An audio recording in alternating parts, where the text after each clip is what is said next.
संत सतगुरु सत्य स्वरूप नित्य निरामय निर्मला संत सतगुरु सत्य स्वरूप नित्य निरामय निर्मला मृत्युंजय भव दुस्तर तारका चित्त चिन्मय तत्व प्रकाशका गतिमति को गणे स्थिति न बरणे मति अगम्य अंत न मूला संत सतगुरु सत्य स्वरूप नित्य निरामय निर्मला ध्यावत योगी कर संयोगी जगवासना त्यागी निगमादिक करे तेरी महिमा नाग शेष शिव हरि ब्रह्मा अग्रत ज्योति महातेज मूर्ति कारण सूक्ष्म स्थूला संत सतगुरु सत्य स्वरूप नित्य निरामय निर्मला वेद अतीत बोध मूर्ति साधु जन हृदय वासी नाद नायक भेद अनंता बाध जीवन भव हरंता छेदिसि माया कर निर्मोह्या अलौकिक अमोला संत सतगुरु सत्य स्वरूप नित्य निरामय निर्मला परम ज्योति परम प्रकाश करतलामृत दायका निरंकार निर्गुणातीता निर्भय देव भवरहिता वर्णत शास्त्र पुराण अतुला संत सतगुरु सत्य स्वरूप नित्य निरामय निर्मला दीननाथ दयाल स्वामी स्व अनुभव प्रकाश का सोमनाथ तव चरण ध्यावे, नेम नित्य निरंतर गावे। कामादिक भव हर जीव शूला, संत सत गुरु सत्य स्वरूप, नित्य निरामय निर्मला।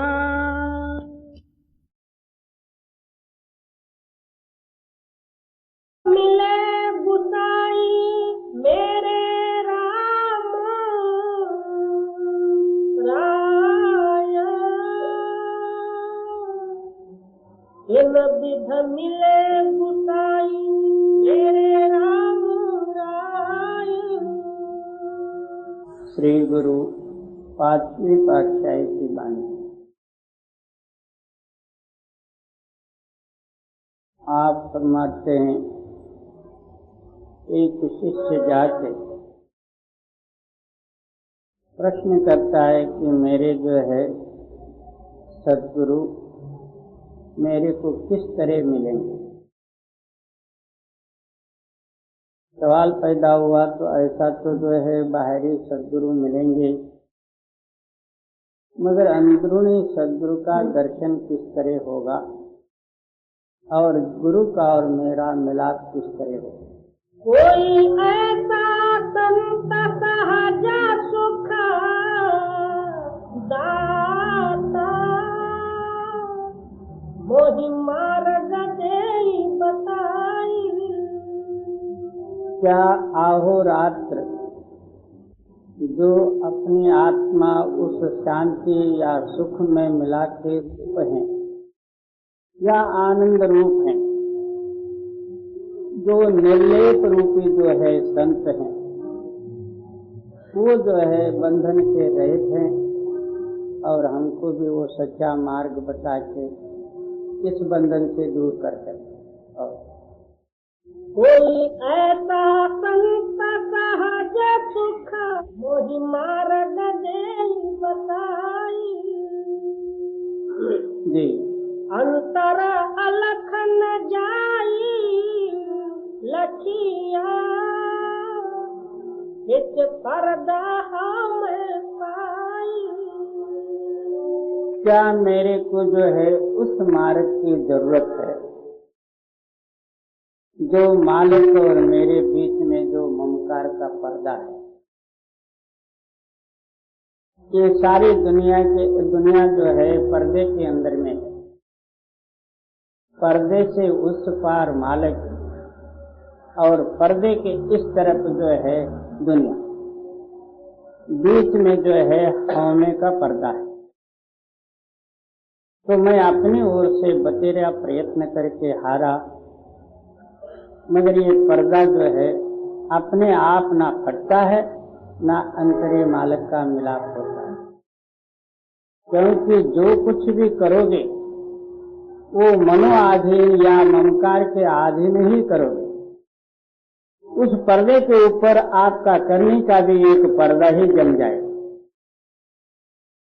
इस वास्ते आप फरमाते हैं मेरे को उस रास्ते की जरूरत है, यानी बीच जो पर्दा है इस पर्दे को फाड़े और मालिक के साथ मिलाप करे। और अंतर अलख न जाई लखिया, हिच पर्दा हम पाई। जी, माया मोहत भो जग सोया, यह भरम कहो क्यों जाई। कहते हैं सारी दुनिया माया के मोह रूपी निद्रा में सोई पड़ी। तो ऐसा जो है इस माया और मन का जो है भ्रम किस तरह से दूर होगा, अंतरूनी जो है होने का पर्दा किस तरह फटेगा, और मालिक के साथ मेरा मिलाप कैसा हो। यही सब परमार्थियों के आगे एक मुख्य विषय है, और तो कोई है नहीं, ना देवी ना देवता ना कुछ भी, सिर्फ ये एक जो है सबसे बड़ा विषय है, उस ममकार रूपी पर्दे को तोड़ना। और उस पर्दे को तोड़ने के लिए सच्चा मार्ग या जुक्ति की जरूरत।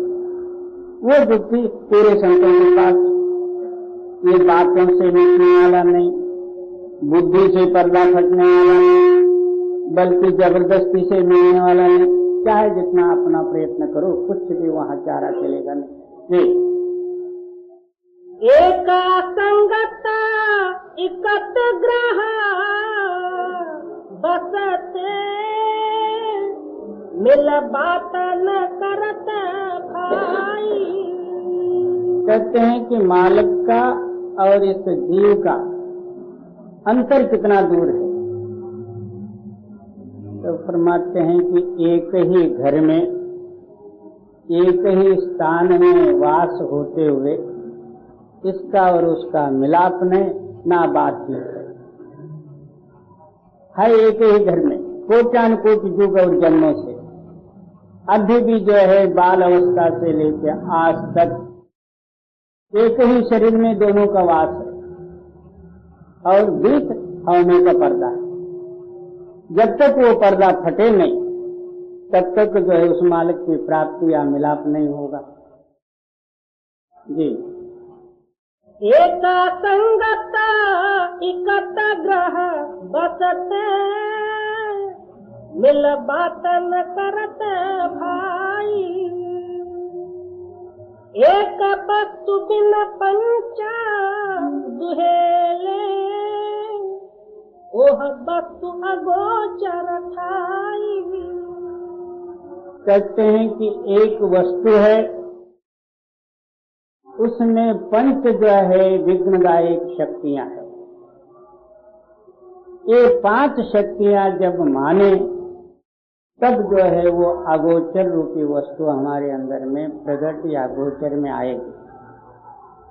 मगर ये 5 ही ताकत, ये कोई छोटी मोटी नहीं है, बल्कि सारा ब्रह्मांड का रूप और शक्ति वही है। इन्हीं से ब्रह्मांड बना हुआ। ये न हो तो कोई जो है माया है, न मन है, सब ये जो है विघ्नदायक शक्तियां हैं। इन 5 का जो है शक्ति जब क्षीण हो जाए, तब जो है हमारे अंदर में एकता रूपी, स्थिरता रूपी शक्ति प्रकट हो जाएगी, मालिक के साथ मिलाप। किसी को पूछने की जरूरत नहीं, तुम अपने हृदय को आप ही शोधो, अपने हृदय का टटोल आप ही करो, तब पता लगेगा। और एक वस्तु बिन पंचा दुहेले ओह वस्तु अगोचर ठाई। जिसका गृह तिन दिया ताला पूंजी गुरु तो पाई। कहते हैं कि जिसका ये घर है, उसको उन्होंने अपनी ताला लगाई हुई है। मकान जिसका है उन्होंने अपना ताला लगा के छोड़ दिया, मगर चाबी गुरु के हाथ में है। जब तक ये गुरु के शरण में नहीं जाएगा, तब तक ममकार रूपी दरवाजा खुलेगा नहीं। और वो चाबी जो है 5 लीवर की है, वो किस तरह से लगाया जाता है, ये जुक्ति जो है गुरु के पास लेके, गुरु के कहने के अनुसार ये अभ्यास करे, अंतरी पर्दा खोल के अंदर जाए, तब मालिक का मिलाप। नहीं तो भले जो है बाहर मर्जी जितना भूखा रहो, चाहे घर बार छोड़ो या वायु भक्षण करो, चाहे जंगल में जाओ, कहीं भी रहो, भटको, क्या होता, जब तक मैं मेरी है तब तक वो दरवाजा खुल नहीं सकता। और जिसका गृह तिन दिया ताला पूंजी गुरु तो पाई। अनेक उपाव करे नहीं पावे बिन सतगुरु तरनाई। कहते हैं कि अपनी ओर से क्या हजार और लाख उपाय कर लो, वो खुलने वाला नहीं। तो इसमें क्या है, केवल एक गुरु कृपा की जरूरत है। सवाल पैदा हुआ कि मैं तो जो है बतेरे दिन से जो है गुरु कृपा मांगता हूं और हमेशा जो है गुरु कृपा का ही मैं इच्छुक हूं, मगर अभी तक गुरु कृपा क्यों नहीं मिली? तो हजरत इब्राहिम उस मालिक के तलाश में निकले, त्याग अवस्था लेके। आखिर जो है आरण्यवास आदि किया और जो है भाव भक्ति बंदगी आदि करके घर में आए। घर में आए तो उसका एक बच्चा लड़का था, उसको बगल में लेके उस बच्चे के साथ प्यार करने लगे। वो बच्चा या लड़का जो है इसको पूछता, क्या आपका जो है प्यार मेरे साथ परिपूर्ण है? बोला हाँ, क्योंकि अपना जो है बच्चे के साथ जो है किसका प्यार नहीं होगा, मैं तेरे साथ बहुत जो है प्यार करता। तब वो लड़का कहता, प्यार तो एक वस्तु है, जब तक जो है तेरा प्यार मेरे साथ है तब तक तू मालिक का प्यारा कैसा बने? प्यार तो 10-20 नहीं है, प्यार तो है एक ही चीज, और मेरा प्यार तेरे हृदय में जब तक वास है तब तक तू मालिक का प्यारा किस तरह से बन सकता?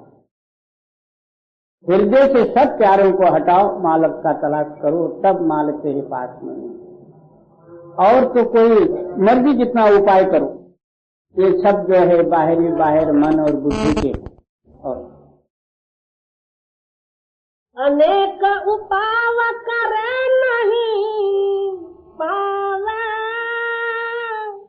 बिन सतगुरु तरनाई।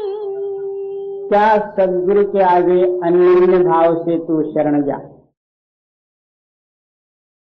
सवाल पैदा हुआ कि मैं तो इसी तरह गया हूं अन्य भाव से, जब वो मिलते हैं तो दंडवत नमस्कार भी कर लेता हूं, कुछ सेवा पानी टहलबाजी भी कर लेता हूं, पैसा पानी भी जब भी मौका पड़े तो दे देता हूं, और इससे क्या?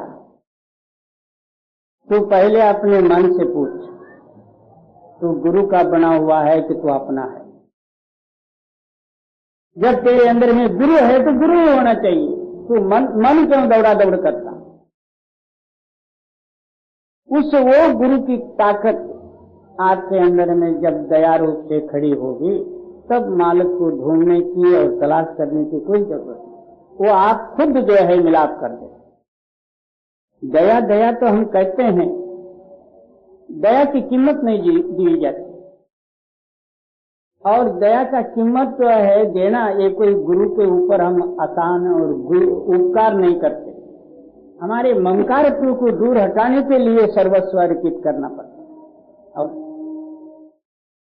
अनेक उपाव करे नहीं पावे, बिन सतगुरु तरनाई।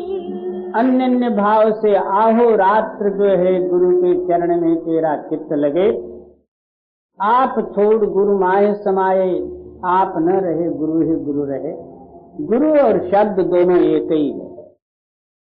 एक जगह में उसी शब्द का नाम गुरु है, और एक जगह में उसी का नाम नाम है, और एक जगह में उसी का नाम जो है परमात्मा या मालिक है। कहने मात्र के लिए तीन है, मगर वो है एक ही शब्द। ये जिनके बंधन काटा सतगुरु, तिन साधा संगत लिवलाई। क्या गुरु क्या कहते हैं कि भाई तू साधुओं के समागम में जा। जब जिस जीव का बंधन कटने का समय आता है, उसको साधुओं का समागम मिलता, नहीं तो जो है साधु कहाँ है। साधु नाम केवल जो है ड्रेस या ग्रंथ पोथी आदि तो पढ़ने का नाम में साधु। साधु नाम साधना नाम वो है मालिक के साथ मिलना। नहीं तो बतेरे जो है और साधन पड़े हुए, कोई रिद्धि साधन किया, कोई सिद्धि साधन किया, कोई चमत्कार बताया, कोई आकाश में उड़ा, कोई पताल में गया। ये साधन जो है केवल जो है भोग वासना या कुछ और जो है अपने ख्यालात को जो है और इच्छा में प्रवृत्त करने वाली शक्तियां हैं।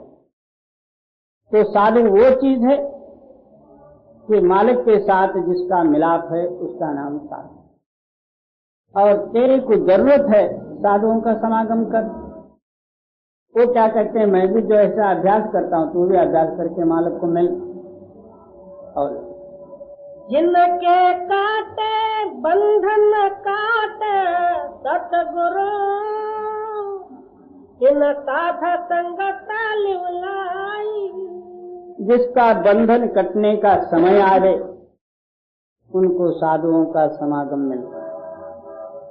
साध बतावे गुरु, गुरु बतावे साध। साधु क्या कहते हैं, गुरु के शरण में जा।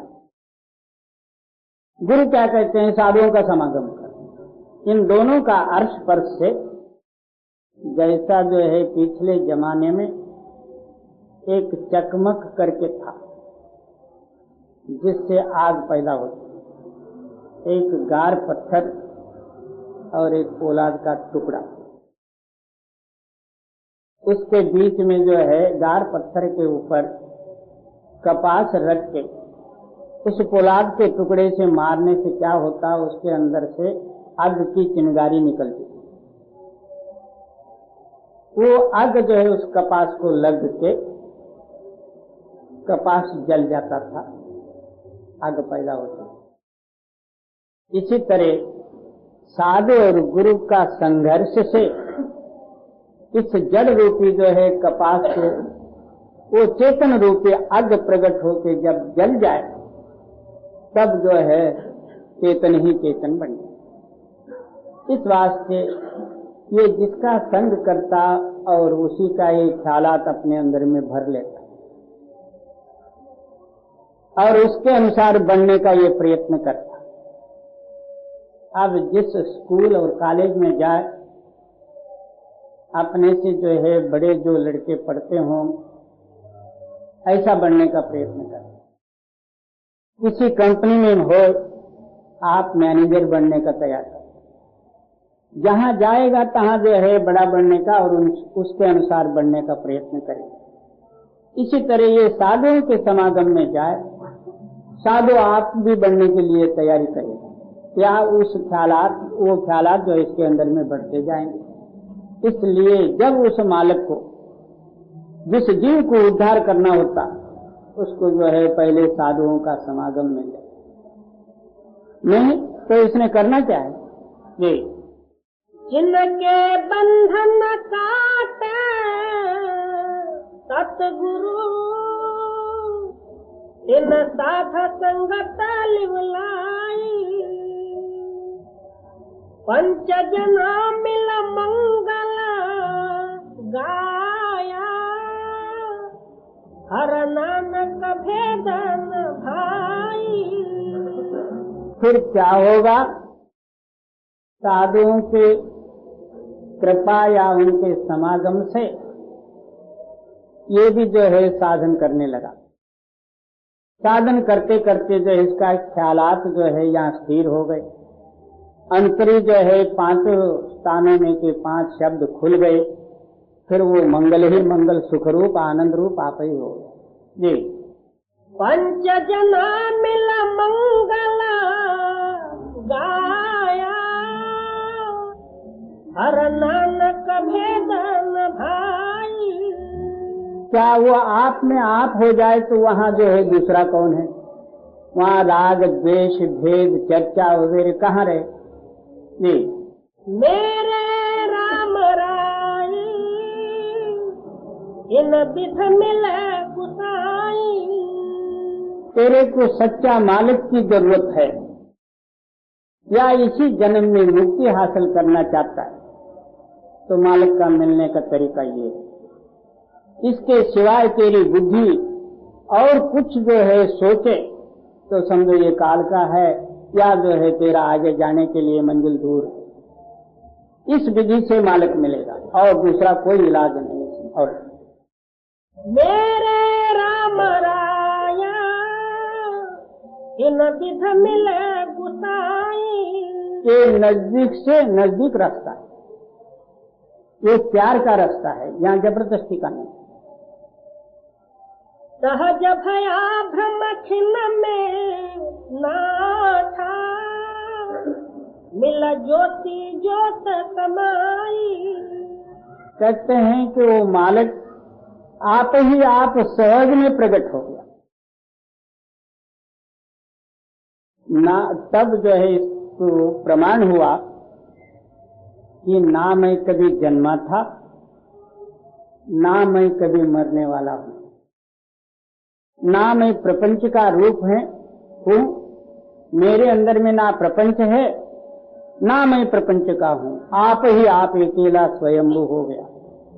वो सहजा सहजी गुरु कृपा से मिला। और सहज भया भ्रम खिन्न में ना था, क्या प्रकाश में मिल के प्रकाश रूप होगा। सबका साक्षी मेरा साईं, सबका साक्षी मेरा साईं। सदगुरु कबीर साहब जी की वाणी। सारे ही वेद शास्त्रों का सिद्धांत है सर्वव्यापी मालिक। इससे सिद्ध हुआ जितने जो है शरीर हैं और जितना जो है जगत की सामग्री है सबके अंदर में उस मालिक की जो है व्यापक शक्ति आधारभूत है।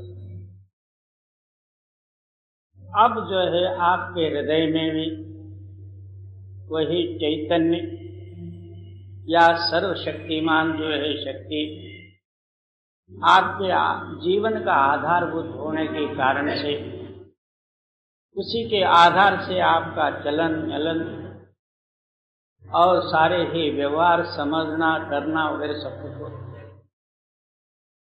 एक क्षण मात्र जो है वो ताकत जो है आपके हृदय से अलग हो जाती, उसी वक्त ये मिट्टी पड़ जाती। उस मालिक को समझने का नाम ही मुक्ति समझो या परमार्थ समझो। जब तक जो है इस सूक्ष्मता को नहीं समझे तब तक जो है वो यथार्थ समझ ही नहीं।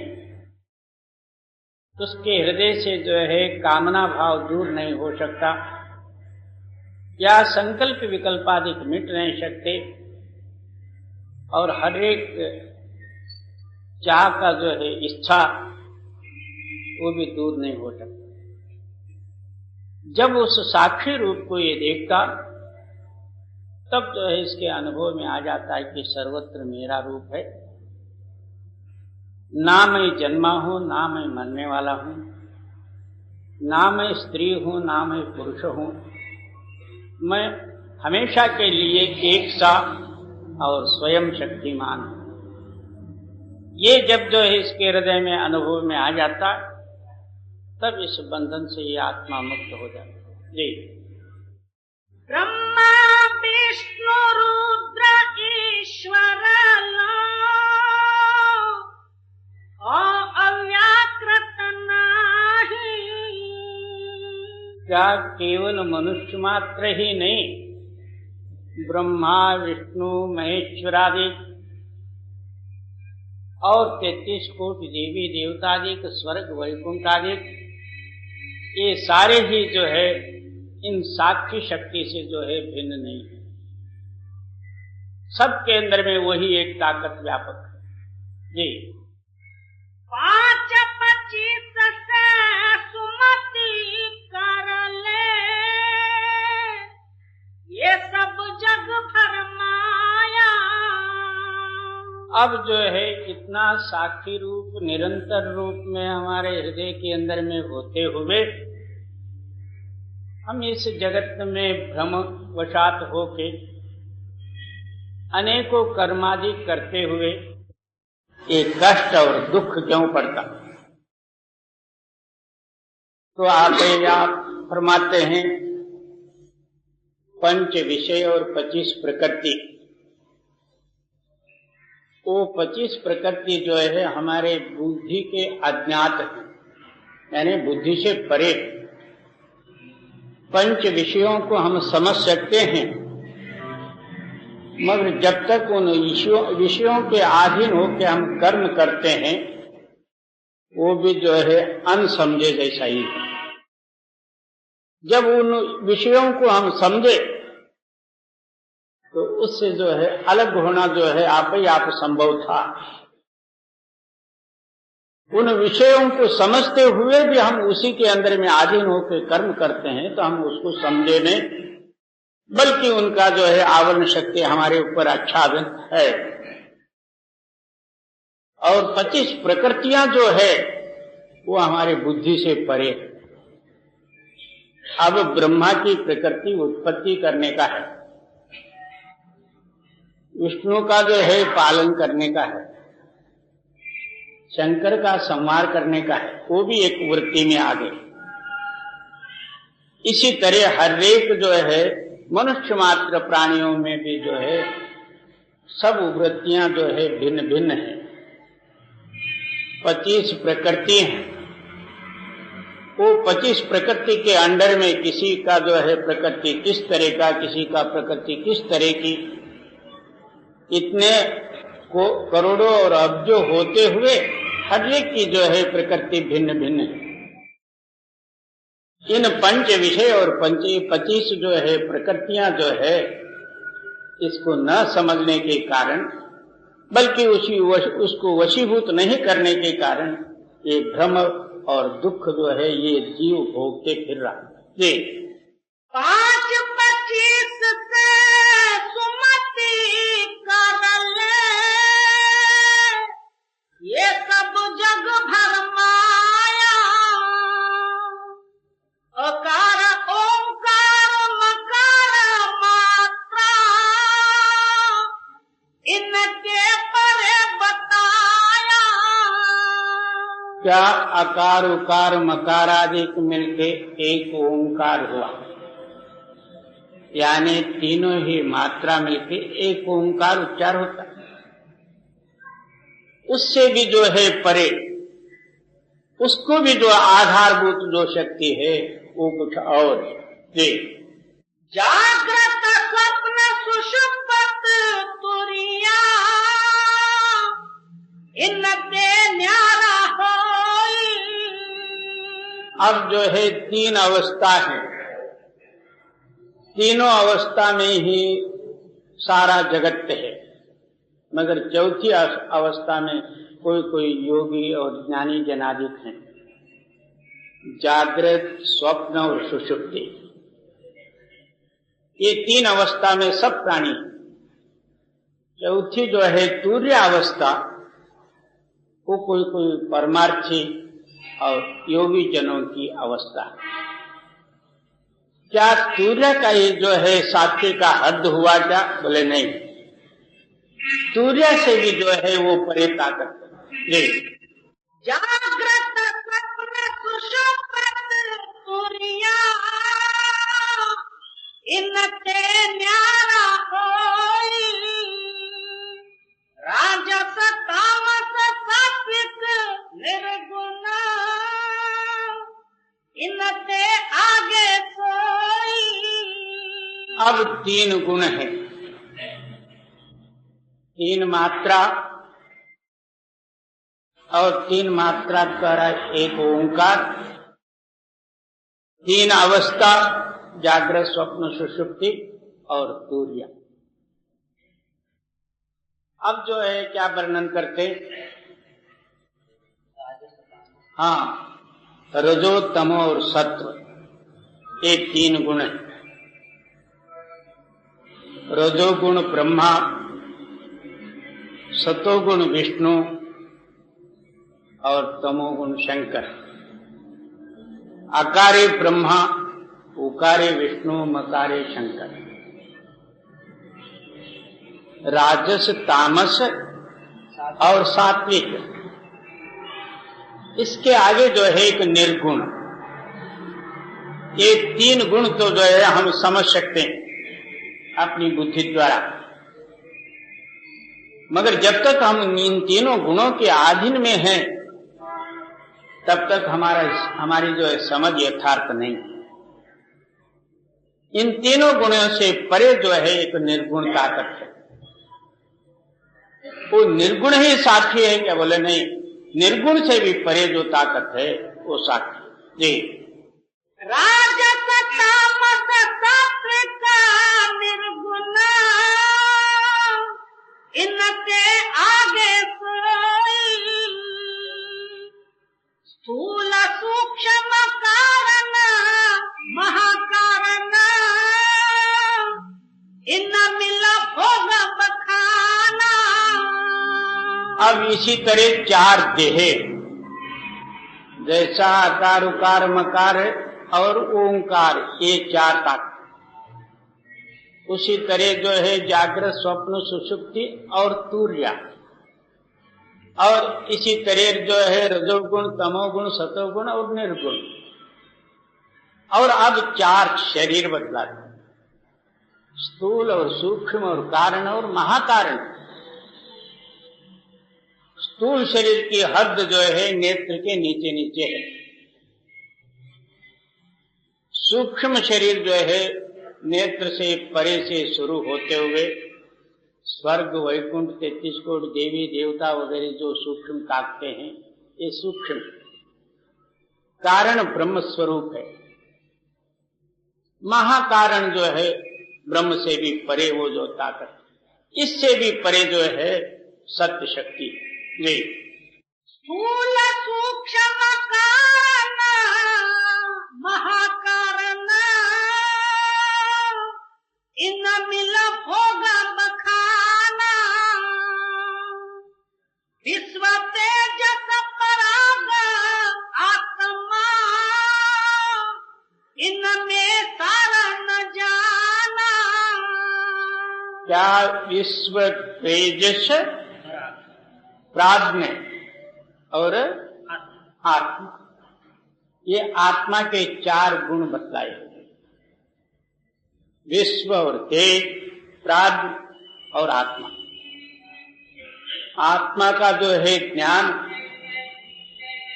आत्मा से ही जो है होना, बल्कि आत्मज्ञान को प्राज्ञ कहते हैं। इसी तरह सर्व विश्व व्यापक और उसके अंदर में जो तेज, इससे भी जो है परे वो सत्य या साक्षी शक्ति है। ये विश्व तेजस पराग आत्मा, इनमें सारा न जाना। परा बसंती मध्यम व खरी, चौबानी नहीं मानी। कबीर साहब जी की वाणी जो कोई समझने वाले हो तो उनके लिए जो है अच्छा बोधदायक है। जिसके आधार पर जो है वेद शास्त्रादिकों का कथन है, जिसके आधार पर जो है 18 पुराण और सारा ब्रह्मांड का लिखान है, उन सारों को जो है, उन सारों का सार बतलाते हुए उसके आगे जो है सत्य पद को सिद्धांत थे। वहां न 3 गुण हैं, ना 25 प्रकृतियां है, ना 3 अवस्था है, ना 3 मात्रा है, और ना 3 गुण वगैरह कोई है नहीं। अब रह गए क्या? परा बसंती मध्यमा और वैखरी। ये 4 वाणी। एक तो जो है नाभि से जो आवाज निकलता, बहुत से जो है प्राणायामी साधन करने वाले पहले जो है कोई व्याख्यान या सत्संग शुरू करना हो तो ओम करके जो है नाभि से ध्वनि को निकालते, और बसंती हृदय से होने वाला, परा बसंती मध्यमा कंठ से होने वाली, वैखरी यानी जो है मुख से उच्चार होने वाला, ये चारों का आधार लेके मुख से वाणी उच्चार होता।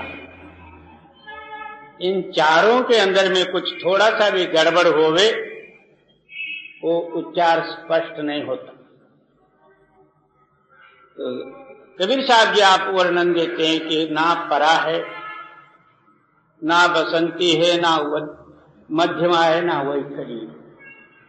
इससे भी परे जो है वो वाणी यानी शब्द या सत्य ताकत है।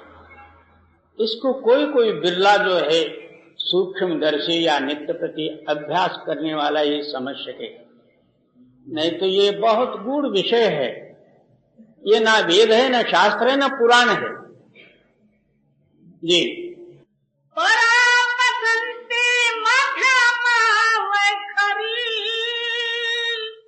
चौबानी नहीं मानी,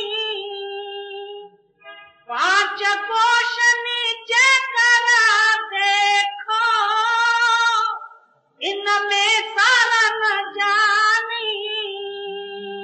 तो क्या सारा ही जितना जो है मकमतांत्र का सिद्धांत था सारे खोल के बताए कि बाबा ये है। अब 5 कोश हैं, अन्नमय, प्राणमय, मनोमय, ज्ञानमय और विज्ञानमय, ऐसे 5 कोश। इन 5 कोशों का प्रमाण ये है, सबसे पहले जो है अन्नमय। जब भूख लगती है तो क्या कहता, मैं भूखा मर रहा हूं।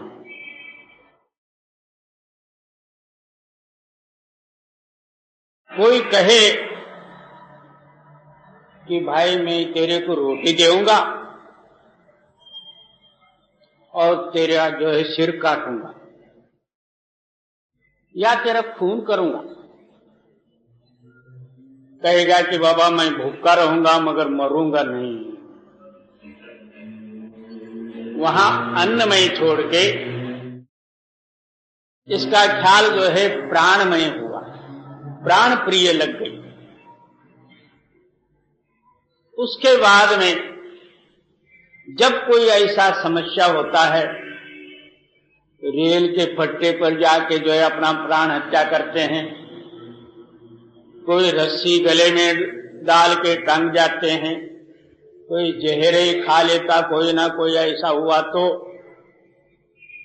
वहां मनोमय, अन्नमय, प्राणमय, मनोमय, वहां मन प्रधान हुआ।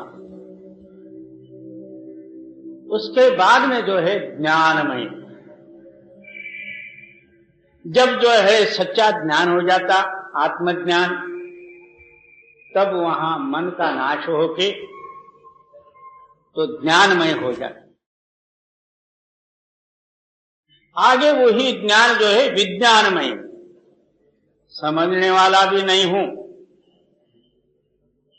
और समझाने वाला भी नहीं हूं, मैं आप ही आप जो है स्वयंभू हूं, ये विज्ञान में। कबीर साहब जी आप सिद्धांत देते हैं कि ये 5 कोशों से भी जो है वो परे ताकत है। 5 कोश नीचे करा देखो, इनमें सारा न जानी। 5 ज्ञान और 5 कर्म है, ये 10 इंद्रिय जानो। अब जो है इस शरीर का संबंध बतला, इसके अंदर में 5 ज्ञानेंद्रिय हैं, 5 कर्मेंद्रिय 10 इंद्रियों से ये शरीर बना हुआ। 5 कर्मेंद्रिय वो हैं, ये हाथ पैर और गुदा उपस्थित आदि, और जो है वाक वाणी, ये जो है 5 कर्मेंद्रिय। और 5 ज्ञानेंद्रिय वो हैं, नेत्र नासिका और जीभा और कर्ण यानी कान और स्पर्शेंद्रिय। इसका ज्ञानेंद्रियों का सिद्धांत ये है, अब पैर के सामने कुछ रखो, पैर कुछ समझ नहीं सकता, क्या पत्थर होवे क्या आग होवे उसको ज्ञान नहीं है। जब आंख देखेगा तब कहेगा कि ये अग्नि है, इस पर पैर नहीं रखना। तो जो स्पर्शेंद्रिय द्वारा जो है हमको मृदु और कठिन मालूम हो जाता, शीतोष्णों का ज्ञान हो जाता। इसका कारण है स्पर्शेंद्रिय। वो स्पर्शेंद्रिय ज्ञान इंद्रिय में ही आ गए। इसी तरह कान श्रवण कर लेता, उसका विचार कर लेता, जवाब भी दे देता। वही हाथ के सामने कोई बोलो, हाथ सुन नहीं सकता ना जवाब दे सकता। इसलिए ज्ञानेंद्रिय वो हैं, वो देखते भी हैं, उसका जवाब भी और उसका जो है अर्थ भी समझते। कर्मेंद्रिय वो हैं, केवल क्रिया करते हैं, उसके अंदर में ज्ञान नहीं समझने।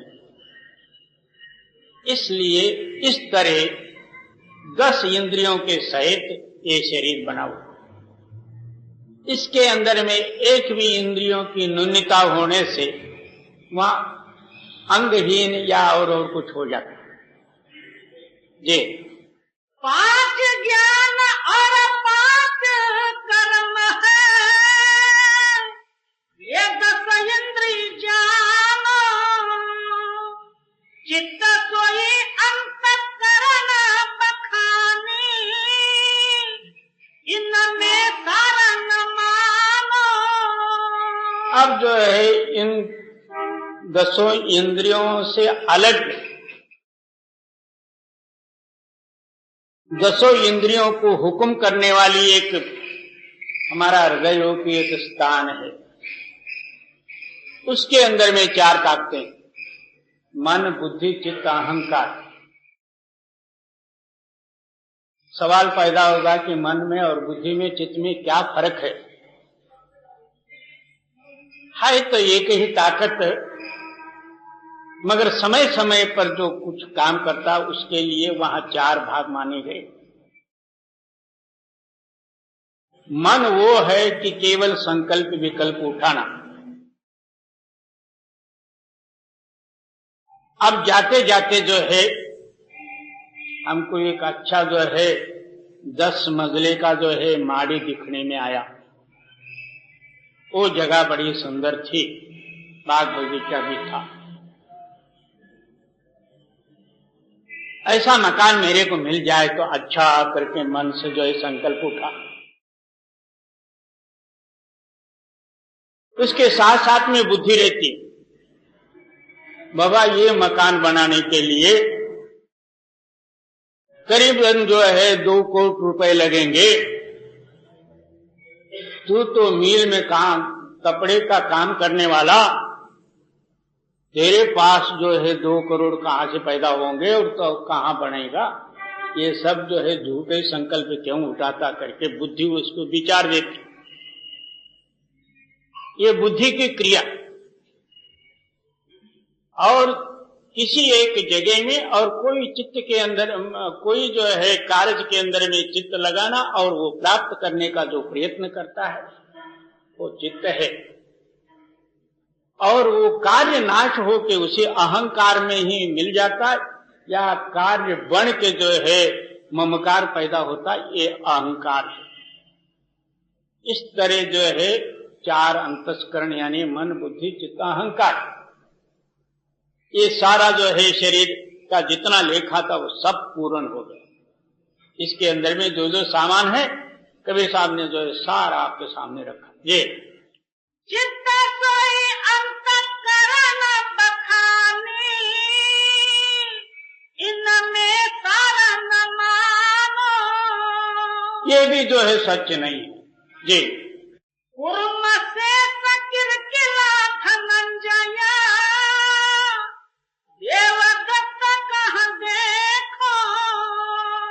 इसी तरह जो है 84 वायु हैं। इस 84 वायु में 10 वायु मुख्य है।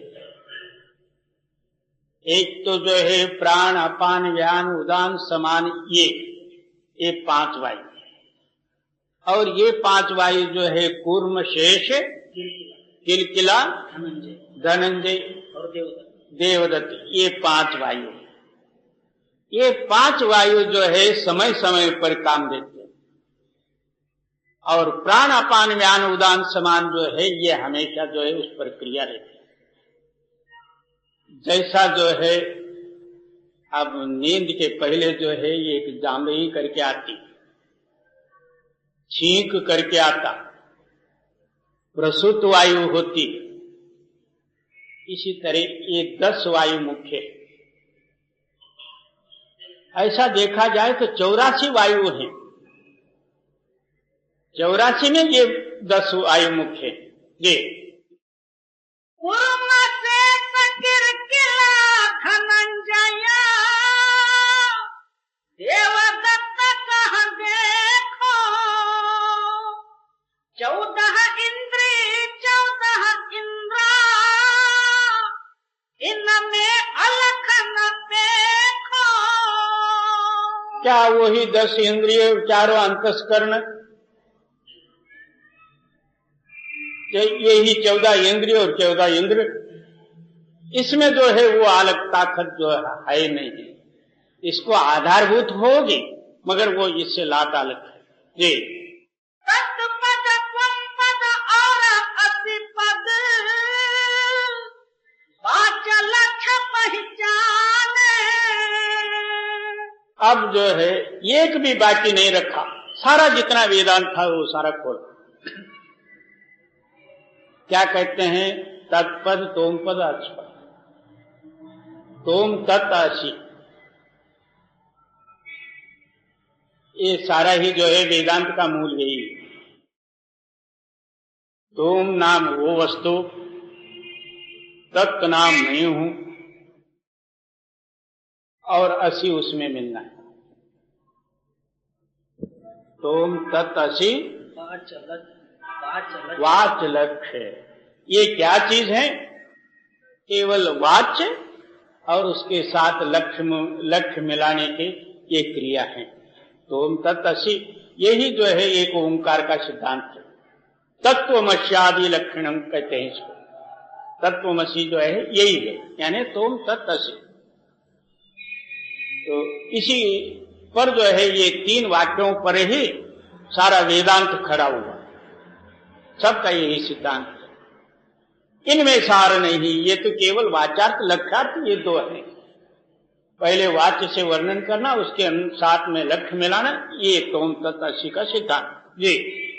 तत्पद त्वंपद और अतिपद, वाचलक्ष पहचाने। जहद लक्षण अजहद कहते, अजहद जहद बखाने। क्या अब जो है जहद और अजहद, या हद में और हद से परे, ये भी जो है बुद्धि की कल्पना ही जी। सतगुरु मिले सत शब्द लखावे, सारा शब्द बिलगावे। पूरा सद्गुरु मिले,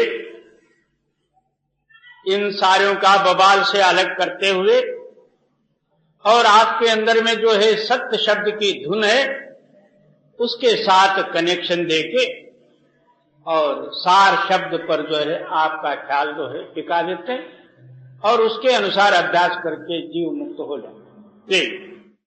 सतगुरु मिले सत शब्द लखावे, सारा शब्द बिलगावे, कहे कबीर सोई जन पूरा, जो न्यारा कर गावे। कबीर साहब जी का जो सिद्धांत वही पूर्ण पुरुष हैं, जिन्होंने जो है इन सारे से जो है अलग जो ताकत है उसको जो समझे, उसी का नाम पूर्ण। जी कहे